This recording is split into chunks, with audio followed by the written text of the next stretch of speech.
সত্য ঘটনা অবলম্বনে রচিত উপন্যাস নিষিদ্ধ চাওয়া, লেখিকা আফরোজা, পর্ব 3334। সজল সবার কাছ থেকে বিদায় নিয়ে হেলিকপ্টারে উঠে পড়ল। ইমতিয়াজ ইহানাকে বলল, আসি ম্যাডাম, বেঁচে থাকলে আপনার সাথে আবার দেখা হবে। সজল হেলিকপ্টারে উঠে দূর আকাশে চলে যাচ্ছে, তা দেখে ইসরাত সহ্য করতে না পেরে অজ্ঞান হয়ে মাটিতে লুটিয়ে পড়ল। সজল হেলিকপ্টারে বসে নিচে অসহায় চোখে তাকিয়ে আছে। তার অষ্টাদশী মাটিতে লুটিয়ে পড়ছে। পুরুষ মানুষের কান্না করতে নাই। পুরুষ মানুষ হলো লোহার তৈরি, যতই কামারে বাড়ি মারুক তাকে গর্জন দিয়ে উঠতে হবে। সজল আজ নিজেকে ধরে রাখতে পারেনি, চোখ থেকে টপ টপ করে পানি পড়ছে। সবাই দৌড়ে ইসরাতের কাছে গেল। জামাল ইসরাতকে কোলে উঠিয়ে রিসর্টে চলে গেল। ফজরের আজানে আওয়াজে ইসরাতের ঘুম ভাঙল। ইসরাত পাশে তাকিয়ে দেখে ইহানা ওর পাশে ঘুমাচ্ছে। ইহানার দিকে তাকিয়ে সজলের কথা মনে পড়ল। গতকাল সকালে সজল এই বিছানায় শুয়েছিল, আজ মানুষটা নাই। ইসরাতের বুক ভারী হয়ে আসলো, চোখ থেকে পানি পড়ছে। উঠে ওয়াশরুমে গেল, অজু করে এসে জায়নামাজ বিছিয়ে নামাজ পড়তে দাঁড়ালো। চোখ থেকে পানি পড়ছে, চোখের পানিতে জায়নামাজ ওড়না সব ভিজে যাচ্ছে। নামাজ শেষ করে ইসরাত মোনাজাত ধরল। আল্লাহ, তোমার প্রতি আমার কোনো অভিযোগ ছিল না। তুমি আমাকে সৃষ্টি করছো সৃষ্টির সেরা জীব হিসেবে। তোমার সৃষ্টি অনেক সুন্দর, আমার জীবন অপূর্ণতা দিয়ে ঘেরা। তারপরও আমার কোনো অভিযোগ নাই। ছোটবেলা থেকে কখনো কারোর সাথে মিশতে পারি নাই, কেউ আমার সাথে মিশতো না। আমার শরীরে রোগ, তাই আত্মীয় স্বজনের ছেলেমেয়েরা আমার সাথে মিশতে আসলে তাদের বাবা মা বকা দিয়ে নিয়ে চলে যেত, কারণ আমার সাথে মিশলে নাকি তারা অসুস্থ হয়ে যাবে। জন্মের পর থেকে একা একা বড় হয়েছি, কাউকে পাশে পাইনি। তারপরও আমার কোনো অভিযোগ নাই। হে আমার সৃষ্টিকর্তা, আমি তোমার কাছে কখনো কিছু চাইনি, আজ আমি তোমার কাছে চাই। জানি আমার চাওয়া তোমার কাছে গ্রহণযোগ্য নয়, তারপর আমি তোমার কাছেই চাইব। তুমি তো বলেছো আল্লাহ তাআলা, কিছু চাওয়ার হলে আমার দরবারে চাও, আমি তোমাদেরকে ফিরিয়ে দিব না। ঝড়ের মতো এসে তুফানের মতো চলে গেছে সেই মানুষটাকে আমি চাই। তাকে তুমি সুস্থ রেখো, যে কাজেই গেছে তাকে তুমি হেফাজত করিও। আমি তো বেশি দিন বাঁচবো না, ডাক্তার আমাকে বলেছে, কিন্তু আমি মৃত্যুর একদিন আগেও ওই মানুষটাকে দেখতে চাই। আমার কখনো সংসার হবে না, বাচ্চার মা হতে পারবো না। আমার মতো অভাগীর কপালে এসব স্বপ্ন দেখা বিলাসিতা। আমি সেই মানুষটাকে ভালোবেসে ফেলেছি নিজের অজান্তে। আমি সেই মানুষটাকে দেখতে চাই, তার সাথে হয়তো আমার সংসার বাঁধা হবে না, তার দাসী হয়েও আমি তার সাথে থাকতে চাই। মোনাজাত শেষ করেই জায়নামাজে মাথা দিয়ে হাউমাউ করে কান্না করছে ইসরাত। ইহানার ঘুম ভাঙছে অনেক আগে। ইহানা ইসরাতের সব কথা শুনছে। ইসরাতের কান্না দেখে ইহানারও কান্না চলে আসলো। ইমতিয়াজ সবকিছু বলে দিয়েছিল, বিয়ের বিষয়টা ইসরাতকে জানাইতে মানা করছে ইহানা। গিয়ে ইসরাতকে জড়িয়ে ধরে, কান্না করিস না, সবকিছু ঠিক হয়ে যাবে। ইসরাত জায়নামাজ থেকে মাথাটা উঠিয়ে ইহানাকে জড়িয়ে ধরে কান্না করছে হাওমাও করে, আর বলছে, ইসরাত, এক হতভাগা নারী আমি, ছোটবেলা থেকেই যন্ত্রণা সহ্য করছি। সজল স্যারকে আমি ভালোবেসে ফেলেছি। আমি জানি এটা ঠিক করিনি, কিন্তু আমি কি করব, মনকে বোঝাতে পারছি না, তার জন্য আমার বারবার কান্না আসছে। কোথায় চলে গেল সে? কি তার বইয়ের কাছে চলে গেছে? সে কি আর কখনো ফিরবে না? আমি কি মরার আগে তাকে কি একটিবার দেখতে পারবো না? ইহানা, স্যার বিবাহিত না, তোর সাথে মজা করছে।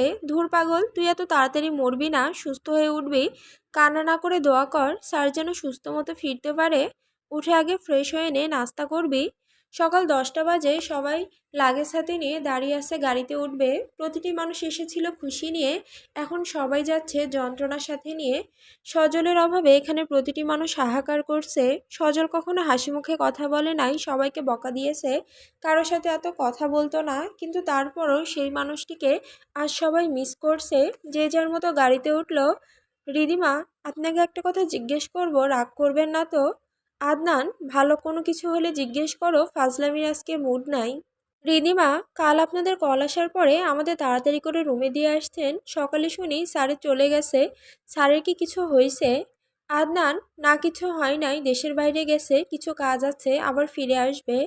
জামাল গাড়ি চালাচ্ছে, জামালের পাশে তামান্না বসা। ইহানা আর ইসরাত ব্যাক সিটে বসে আছে। জানালা দিয়ে মাথা বের করে আছে ইসরাত, চোখ থেকে পানি পড়ছে। সজলের সাথে ঘুরতে আসছিল, এখন বাড়িতে ফিরতে হচ্ছে। জামাল, বোনও এভাবে কান্না করিস না, অসুস্থ হয়ে পড়বি তো। সব কিছু ঠিক হয়ে যাবে, আল্লাহর উপর ভরসা রাখ। ইহানা, সকাল থেকে কিছু খাই নাই, শরীরটা কি বেশি খারাপ লাগছে? 2 বছর হয়ে গেছে সজল আর ইসরাতের কাছে ফেরেনি। ইসরাত এখনো সজলের জন্য অপেক্ষা করছে। এই 2 বছরে চেঞ্জ হয়ে গেছে সব কিছু। সেই ছোট্ট ইসরাত আর ছোট্ট নেই, এখন সে যুবতী কিশোরী। ভালো মন্দ সব কিছুই সে বোঝে। লম্বা হয়েছে 5 ফুট 3 ইঞ্চি। গায়ের রং এখন আর শ্যামলা নাই, হলুদ সুন্দরী হয়েছে। চুলগুলো এখন কোমরের নিচে পড়ে। গায়ের ওজন কিছুটা বেড়েছে। এখন যেই দেখে বলে, অপূর্ব সুন্দরী লাগছে তোমাকে। আজ ইসরাতের সকাল থেকে শরীরটা খারাপ লাগছে, তাই আর স্কুলে যায় নাই। বারান্দায় বসে সাদা কাকের সাথে কথা বলছে। এই 2 বছরে খুব যত্নে রেখেছে কাক দুইটিকে। অনেক বড় হয়ে গিয়েছে, তাদের জন্য বড় খাঁচাও বানিয়ে এনে দিয়েছে চেয়ারম্যান সাহেব। ইসরাত ছেলে কাককে বলছে, তুমি তো তোমার সঙ্গীকে নিয়ে আছো, কিন্তু আমাকে সে একা রেখে চলে গেছে। আমার কাছে আর ফিরে আসে নাই। সে কি আর কখনোই আমার কাছে ফিরবে না? খুব অভিমানের সুরে বলছে। এসব বলতে বলতে ইসরাত কান্না করে দিল। মোবাইলে কে জানি কল দিচ্ছে। ইসরাত ওড়না দিয়ে চোখ মুছে বারান্দা থেকে রুমে গিয়ে মোবাইল হাতে নিয়ে দেখে রিদিমা কল দিচ্ছে। কলটা রিসিভ করলো। রিদিমা, কিরে কলিজা, আজকে স্কুলে আসলি না কেন? ইসরাত, শরীরটা আজকে একটু বেশি খারাপ, তাই স্কুলে যায় নাই। রিদিমা ইসরাতের কণ্ঠ শুনেই বুঝতে পারছে যে কান্না করতেছিল। রিদিমা এবার রেগে গিয়ে, আবার কান্না করছিস? তোকে বলছি না এত কান্না করবি না, অসুস্থ হয়ে পড়বি। কান্না করে করে শরীরটা বেশি খারাপ করেছিস, মাথা ব্যথা বাঁধিয়েছিস। ইসরাত, কান্না করছিলাম না তো, গলাটা একটু ভেঙেছে, তাই ঠান্ডা লাগছে তাই। ইহানা রিদিমার থেকে মোবাইলটা নিয়ে বলতে শুরু করলো, স্যার যদি কখনো ফিরে এসে দেখে তুই তার জন্য কান্না করতে করতে চোখের নিচে কালো দাগ বানিয়ে ফেলেছিস, তোর চেহারা রুক্ষ সূক্ষ্ম হয়ে আছে, তখন তোকে রেখে আবার বাইরে চলে যাবে। ইসরাত কাঁদো কাঁদো গলায়, আমাকে দেওয়া কথা সে রাখেনি। সে কি পারতো না একটিবার আমার সাথে যোগাযোগ করতে? তার মুখে অভদ্র মেয়ে শোনার জন্য আমি এই 2 বছর ধরে অপেক্ষা করছি। সে হয়তো সংসার করছে সুখে শান্তিতে। ইহানা জোরে নিঃশ্বাস নিয়ে, আদনান ভাইয়ের পেট থেকে সত্যি কথা বের করাবো রিদিমাকে দিয়ে, কান্না করিস না। ইসরাতের কান্নার বেগ বেড়ে গেল, কল কেটে দিল। এই 2 বছরে আদনান আর রিদিমার সম্পর্কটা বেশ ভালো হয়েছে। প্রতিদিন আদনান রিদিমাকে স্কুলে দিয়ে যায়, আবার স্কুল ছুটি হলে বাসায় পৌঁছে দিয়ে আসে। রিদিমা, ওই শয়তান ছাড়া আমারে কিচ্ছু বলে না স্যারের বিষয়ে। কতবার জিজ্ঞেসি, হালাই একটা হিটলার। ইহানা, হিটলারের সাথে প্রেম করতে ভীষণ ভালোই লাগে। এখন এত কিছু বুঝি না, আদনান ভাইয়ের পেট থেকে সত্যি কথা তোর বের করতেই হবে। রিদিমা, ওই হিটলারের সাথে আমি করব প্রেম, জীবনে মরে গেলেও প্রেম করব না। ফারিয়া, সবগুলো থেকে পারভেজ ভাইয়া বেস্ট, সব থেকে ভালো। রিদিমা আর ইহানা দুজন মুখ চাওয়াচাই করে একসাথে বলে উঠল, ইদানিং তোকে দেখছি পারভেজ ভাইয়ের সাথে একটু বেশি কথা বলছিস। ইসরাতকে নিতে আসলে তুই সবার আগে গিয়ে দাঁড়িয়ে দাঁড়িয়ে কথা বলতে থাকিস। ফারিয়া, আমি কি তোদের মতো গাধা নাকি?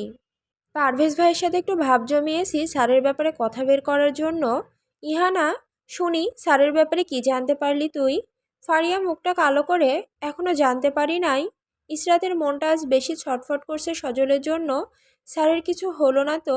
ভাইয়ার কাছে গিয়ে জিজ্ঞেস করে আসি স্যারের কোনো খোঁজ পেয়েছে কি না। জামালের রুমের কাছে গিয়ে দেখে দরজা ভেতর থেকে লক করা।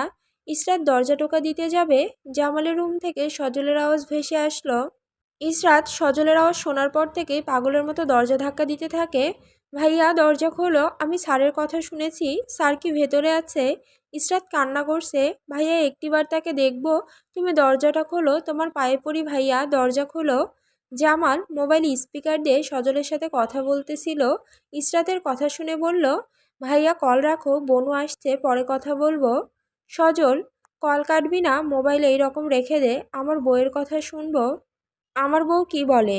জামাল মোবাইলের স্পিকার বন্ধ করে দরজা খুলে দিল। কি হয়েছে বনু, কান্না করছিস কেন? ইসরাত জামালকে ধাক্কা দিয়ে ঘরের ভেতরে ঢুকে গিয়ে সব জায়গায় খুঁজতে শুরু করলো। কোথায় আপনি? উনি কি চলে গেছে? ইসরাত দৌড়ে বেলকনিতে গেল। বেলকনিতে না পেয়ে আবার রুমে আসলো। জামাল ইসরাতের হাত চেপে ধরে, বনু পাগলামি করছিস কেন? কাকে খুঁজছিস? কে কোথায়?